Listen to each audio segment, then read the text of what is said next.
It's time for the 1430 Connection on 1430 WNAV and 99.9 FM, spotlighting news, newsmakers, and important community issues. Now, with this week's edition of the 1430 Connection, here is WNAV news anchor Donna Cole. Welcome to the 1430 Connection. I'm Donna Cole. In the studio today is retired Brigadier General Dave Papak, retired from the Marine Corps. Hoorah! He is a U.S. Naval Academy graduate, and he's also the director of the Annapolis 9/11 Heroes Run.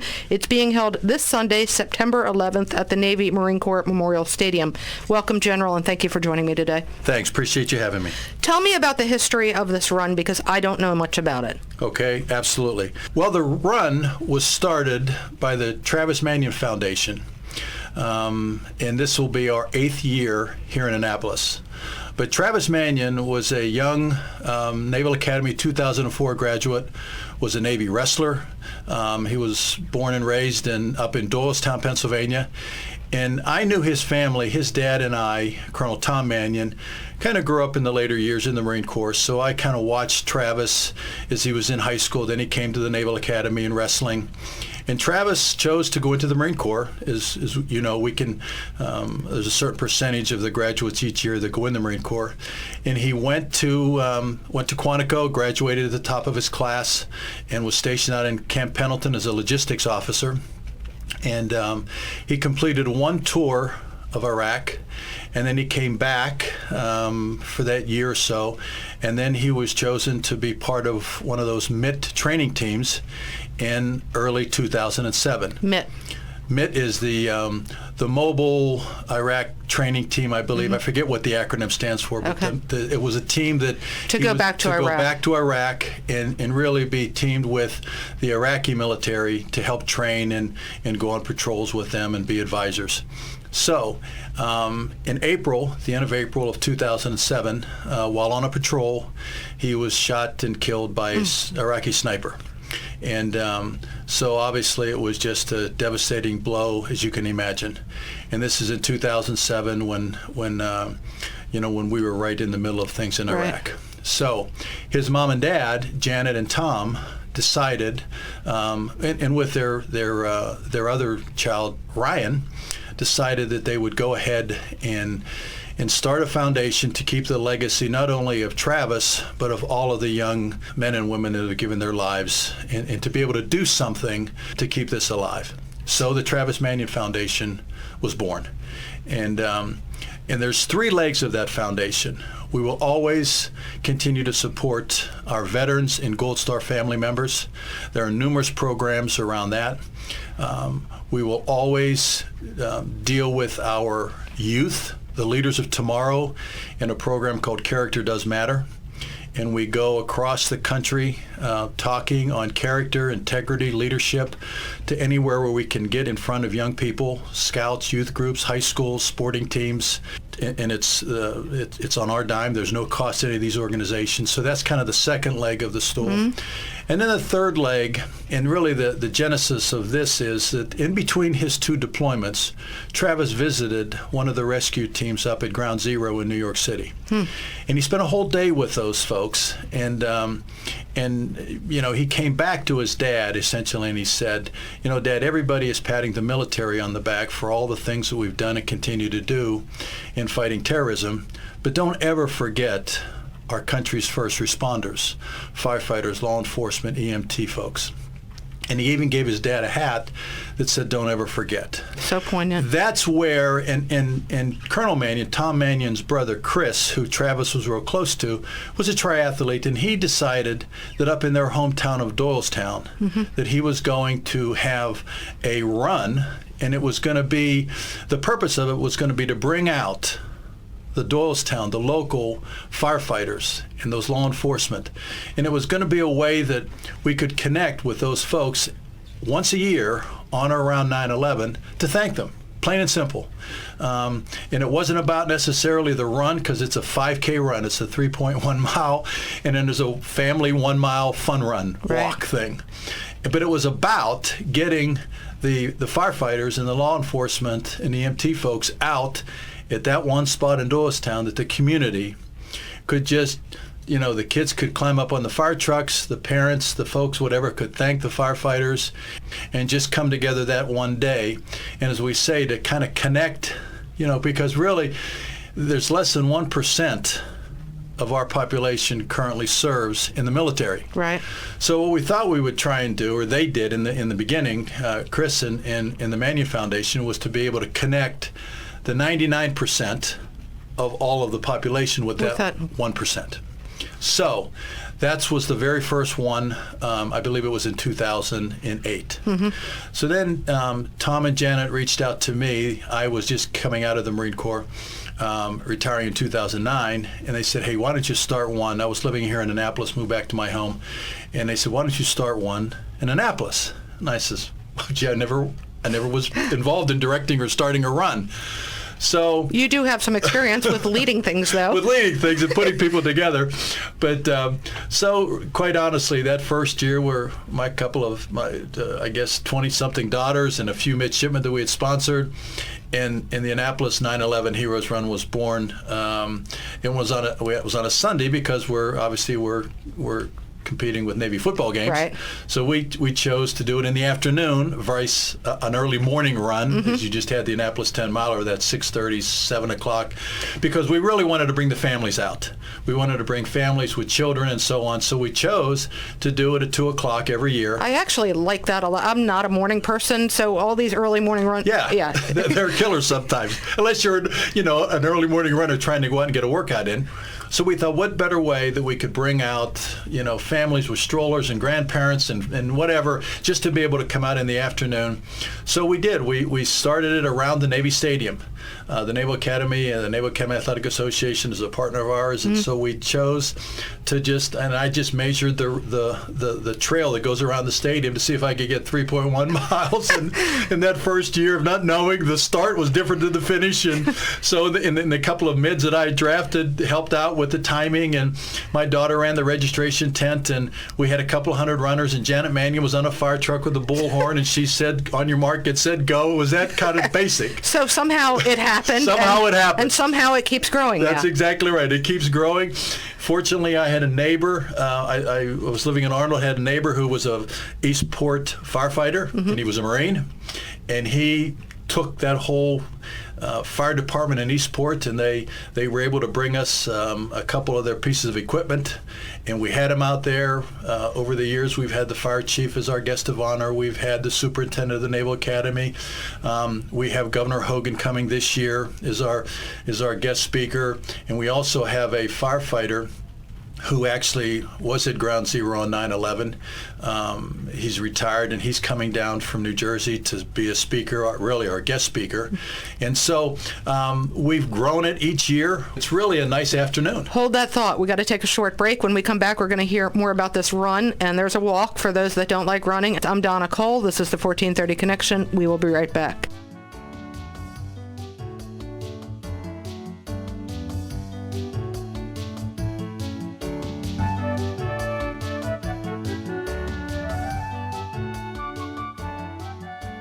Welcome back to the 1430 Connection. I'm Donna Cole. In the studio with me today is retired General Dave Papak, retired Marine Corps Brigadier General, U.S. Naval Academy graduate, and director of the Annapolis 9/11 Heroes Run. It's being held this Sunday, September 11th, at the Navy Marine Corps Memorial Stadium. It's at what time, General? 2 o'clock. 2 o'clock, and people can register day of the event. Just come on out. That's exactly right. You've got a website now. You can register, but the day of the race day, up until probably about 1:30. This is an opportunity to come out and say thank you to all of your local first responders. And it is as simple as that. It's in the memory of Travis Manion and put on by the Travis Manion Foundation, which is headquartered up in Doylestown, Pennsylvania, where it's Travis's hometown. And these runs are held all over? These runs, there'll be over 50 of them this year, and it's grown, but they'll be run from Seattle to Key West and everywhere in between. They'll also, there have been in the past runs out on Navy ships, whether they could have been classmates or people that have come through the Naval Academy that have known about these. Maybe they ran them as a midshipman, and then they get to their duty station and they put these runs together. It can be as small as a small group of runners that just want to say thank you to a law enforcement or first responder, and it can go up to, in Houston, a couple thousand runners. Doylestown, I think Doylestown's got over 2,000 runners with flyovers, and it can be big depending on the local support there. And you've grown every year. Yes, we have. Fortunately, we have grown every year. Again, as I said earlier, we started out with just a couple hundred runners on a rainy Sunday, and last year we had over 1,200. Now that's the combined, the 1 mile kind of run walk, and then the 5K. Oh, speaking of the walk, you can walk. Yes, you can walk. You can pull your dog along. You can push your stroller along. You do not need to be Usain Bolt. No, you do not need to be Bolt. You don't need to be anything. You just want to come out and walk around the beautiful Naval Academy Marine Corps Memorial Stadium and just enjoy the festivities of the day. It's rain or shine? Rain or shine. Yeah, fortunately, we've had good weather outside of a couple. We've had a couple where we've had a massive storm right after the run, and then that first one, it did kind of rain during the run. Okay, I've seen some interviews with you talking about the greatest generation and this generation. And so what do you say about this generation? A lot of people are saying the millennials are entitled and privileged. They're not giving back. You're familiar with the military, and you see these kids going over to Iraq and to Afghanistan and putting their lives on the line, men and women. This is not the greatest generation, so-called, but this is. Well, absolutely. I mean, I think that the generation that's currently serving now, I have a son that's 18 years in the Air Force. He's an E7. I've got a nephew that's a Navy captain, SEAL team commander, and I've talked to many young people that after 9/11 and the impact that it had on them is maybe young children, young high school students, that they stepped up. As we know, this is an all-volunteer force that we have now, and the quality of these volunteers is just, to me, is off the chart. We're getting young, well-educated, very highly qualified individuals coming in. In fact, it's, and sometimes it's cyclical, but sometimes it's very difficult to get into the military now. Mm-hmm. A lot of people don't know this, but out of 10 young people, there may only be 3 or 4 that are actually qualified to come into the military today, for a lot of different reasons. The other ones are not qualified. But I think that from what I've seen, now whether that's for somebody that just wants to step up for 2 or 3 or 4 years of one enlistment, or whether they get in it and they find something that is meaningful to them, that they stay longer, that it is just incredible to see what these young people are continually doing, and knowing that they're going to eventually could be in harm's way. Right. So, yes. You and I both talked about this before the interview, and planting the seed in these young people, like, for instance, my daughter and your grandson, and how I've occasionally walked my daughter over to the Naval Academy, and we've eaten lunch there, and I'll point out this, that, and the other, because I'm just, planting a seed. That's exactly and you right. said to me what you did with your... Well, he was my nephew, and he was here. I was a Marine on the football staff back in the 80s, and his older brother was coming to our week-long football camp for high schoolers. And this, my nephew was probably 12 years old at the most, and he was walking around just taking in the Naval Academy, the submarine, the airplane, midshipmen marching around, and just the whole physical, athletic facilities and so on. And we just, I just kept saying to him, well, you just study hard, and you never know. So and I think his brother came back 2 years, and he came with them each time to drop them off and pick them up. Well, fast forward 4 or 5 years. You also were sending him some posters, some Marine Corps posters of airplanes and infantry Marines and equipment that young 12, 13, 14-year-old boys seemed to love, and he was wallpapering his room with them. Little did you know. Little did I know. And then the time came that he was really a very good Western Pennsylvania high school football player.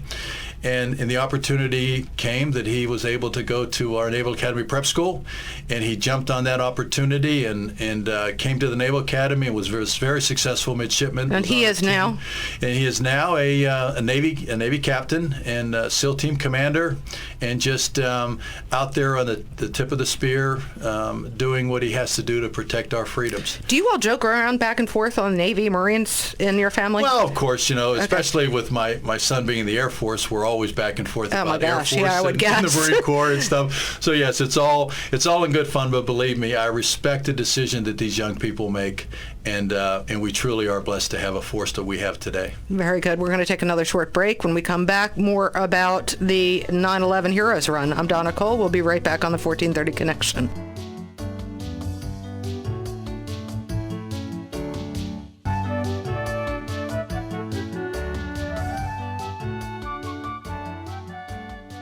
Welcome back to the 1430 Connection. I'm Donna Cole. In the studio with me today is retired Brigadier General Dave Papak, retired from the Marine Corps, Naval Academy graduate. We're talking about the 9/11 Heroes Run being held this Sunday, September 11th at the Navy Marine Corps Memorial Stadium. You can walk or you can run. It's 5K. It's a 5K and a 1 mile. Yes, you can walk, run. You can come as individuals. You can come as a team. Any which way that you want, just to be able to come out and have a little fun and say thank you to your first responders. Now, back in your Marine Corps days, you would have to do the PT test just like everybody else. Correct. I don't even know if they're still called PT tests, are they? Well, in the Navy, they're called PT tests or PRT, physical readiness test. In the Marine Corps, we've always called it our PFT, physical fitness test. Okay, which we had to run, okay. Which you had to run, right? Right. Do you still run? Do you run this? Well, unfortunately, I have 2 full knee replacements in my scars. In fact, the year after Travis was killed, there were a group of us that, in fact, a pretty large group that ran the Marine Corps Marathon, my one and only marathon, and the result of that was two knee replacements. Ooh. But so now I bike ride and do a lot of walking. But that doesn't mean people shouldn't run. No, absolutely. Come on out and run this 5K. Yes, come on out and have some fun. How has the military changed since back in the day? And when did you go in? Well, I came in and I went to the Naval Academy Prep School in 1971, so that was just at the end of the draft. My draft number was 53 in 1970-71. And so again, the all-volunteer force came in and just totally changed everything. So now the force that we have today, is by far, in my opinion, the best that we could ever want. I mean, we have that. We grow these middle range sergeants and petty officers and gunnery sergeants and master sergeants, this whole mid-level of our enlisted ranks, and that's the value that we have of our military and really the advantage we have. Are you just saying that because I told you I was? No, not at all. Okay. Not at all. That is the backbone of our military. The middle ranks, we get the folks that are beyond their first enlistment or two, and we start to train and educate those folks, and they stay for that 20-year mark. And those middle E5, E6, E7, and certainly our chief petty officers or our staff NCOs in the Marine Corps, the backbone of our military. And we have that because of our organization. General, thank you very much You're for welcome. joining me It's been a today. pleasure. I really Nice appreciate chatting the with time. you and- One more question for you. You bet. Website where people can find out more information about the Travis Manion Foundation. The easiest way is travismanion.org. Okay. And you can see all of our programs, in a pull-down menu. But this is the 9/11 Heroes Run. Okay. And it'll be front and center on that website, certainly now with 9/11 approaching. And it's very easy to find. Or if you just Googled, it just went out on 9/11. But we have an Annapolis website, too, that is a link from that. So you also have a Facebook page. Facebook page, all the media. Social media. Okay. Social media. Perfect. General, thank you again. You bet. Thank you. Thank you for tuning in to the 1430 Connection, winner of the Chesapeake Associated Press Broadcasters Association Best Talk Show. To hear this program again or any of the other 1430 Connections, check out our 1430 WNAV News YouTube channel. We do also always stream live on WNAV.com, and make sure to follow us on Facebook and Twitter at 1430 WNAV. I'm Donna Cole. We'll see you next week.